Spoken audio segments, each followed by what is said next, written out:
Madaming kababalaghan ang nagaganap kapag may mga retreats ang Catholic schools. Story time! Normal na ginagawa yung mga retreat sa mga Catholic schools. Isa tong spiritual teachings para sa mga estudyante. Yung sa amin, ginawa to sa isang retreat house at nagstay kami doon ng 2 gabi. Madaming nangyayari kapag retreats. May mga misa, iyakan, reflections. Naalala ko nung unang gabi, ang pinagawa sa amin, sumulat daw kami sa mga magulang namin at ilabas namin lahat ng nararamdaman namin.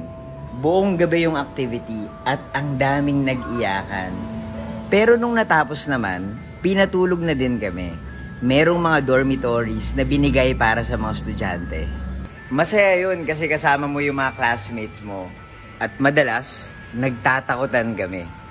Pero hanggang 10 PM lang kasi lights off na. Pag hindi ka natulog, lagot ka sa teacher mo.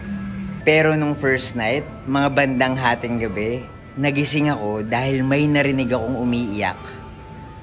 Pero hinayaan ko na lang. Kasi baka mamaya, affected pa din siya doon sa sinulat niya para sa mga magulang niya. Nung pangalawang gabi, ganun ulit.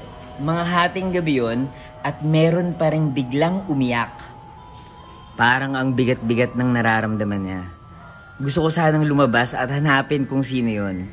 Pero pinangunahan ako ng takot na baka mahuli ako ng teacher namin na nasa labas ng kwarto. Kinaumagahan, tinanong ko yung mga classmates ko kung sino yung umiiyak nung gabi. Pero ang sabi nila, wala daw silang narinig.